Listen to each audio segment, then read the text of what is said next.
You know, like macho dude-ness. What's that called? Oh, toxic masculinity. But because of toxic masculinity... What is the word? Toxic masculinity! Maybe that'll be the intro. Instead of, what is the word? Burn! Okay.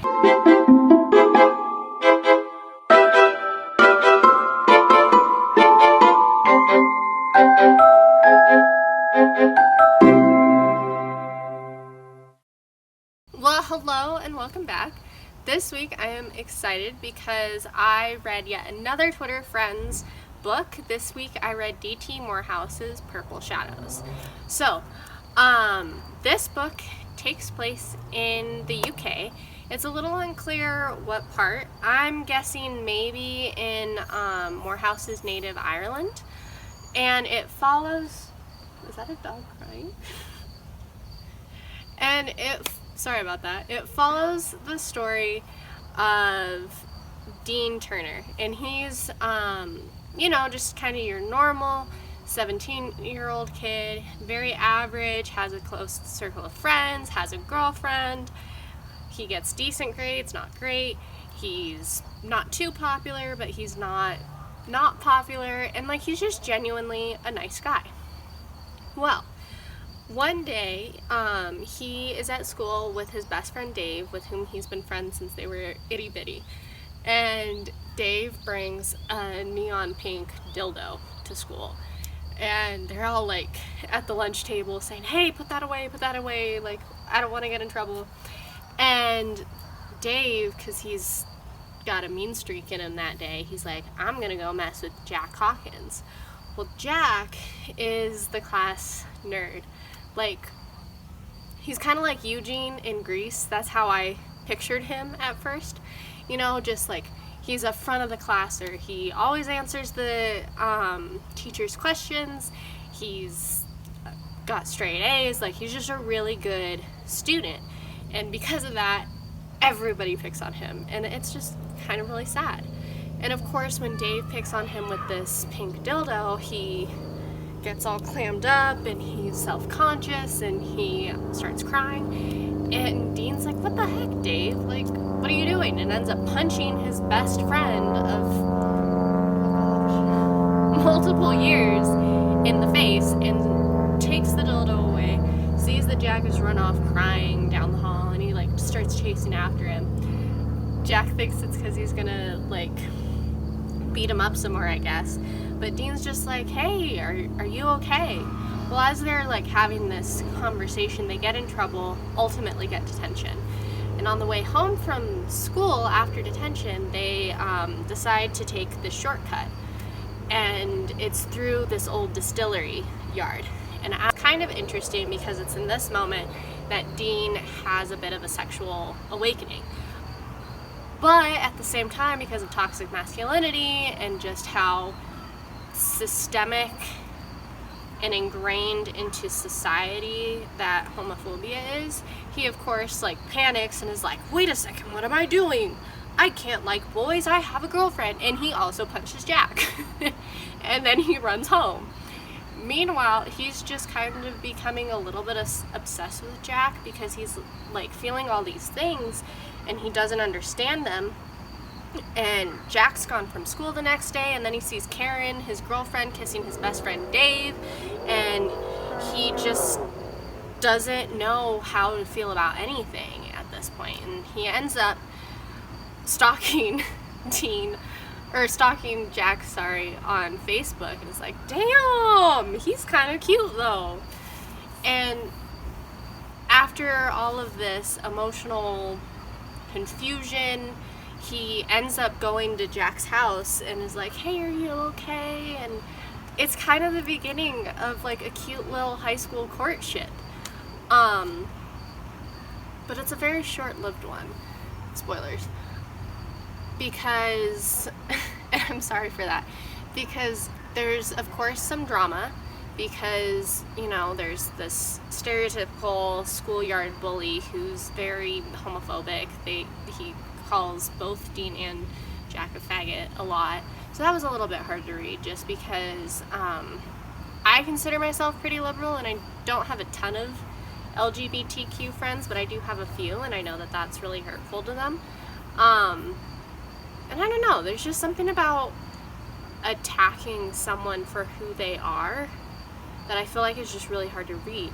But that's also at the same time what I think is really excellent about Morehouse's writing, because he makes the characters very realistic. He makes them very sympathetic characters, and so you really feel for them when Jack's running away crying, or when Dean's sitting in his room like trying to figure out, does he actually like boys, and later when he's sitting in his room trying to figure out what to do next, because he and Jack had a sexual encounter that went wrong, and the overwhelming sense of panic and confusion and everything, it's just very overwhelming. And again, I don't want to spoil too much, because I don't know if lately I've just like been really picking up on what my authors have been like setting up, but it's kind of again where I saw what was going to happen like right before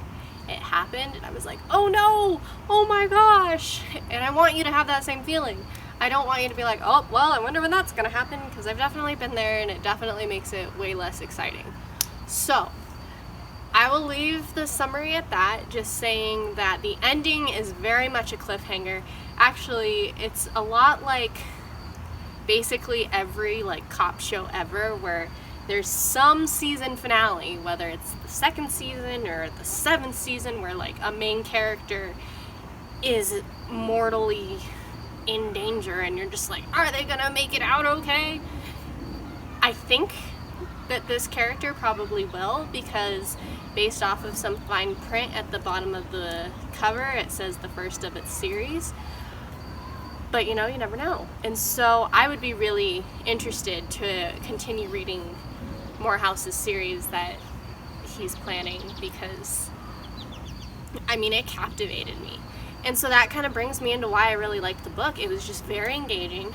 The plot was well done.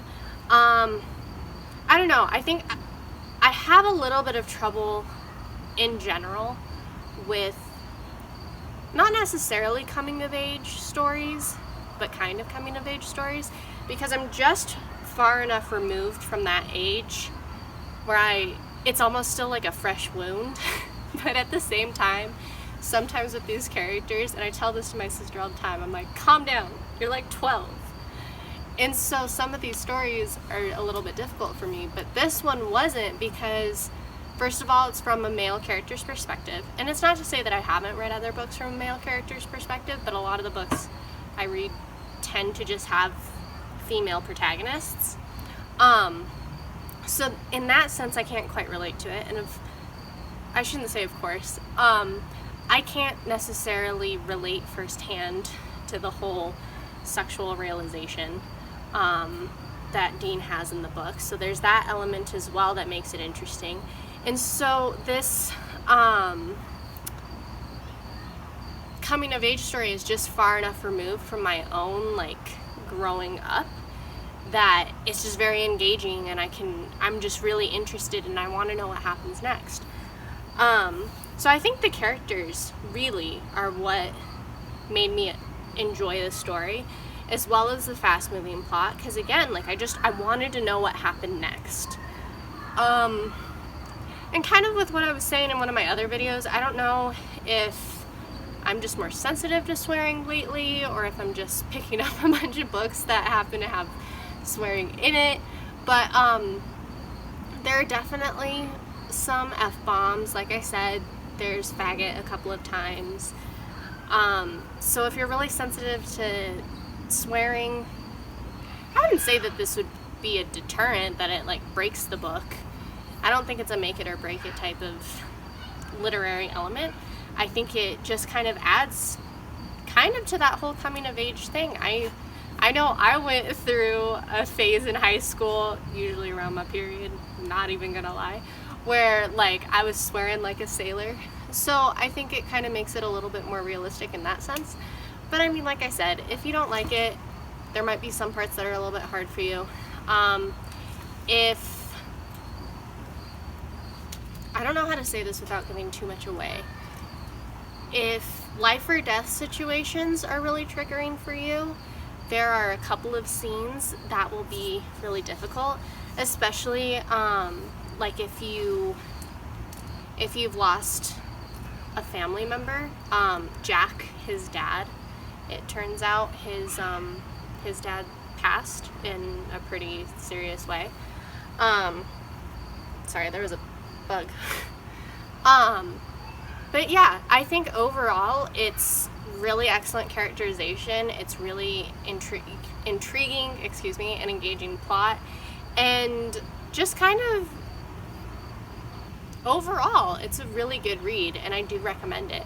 I think the things that would potentially deter people are pretty low and on like the totem pole of not good storytelling.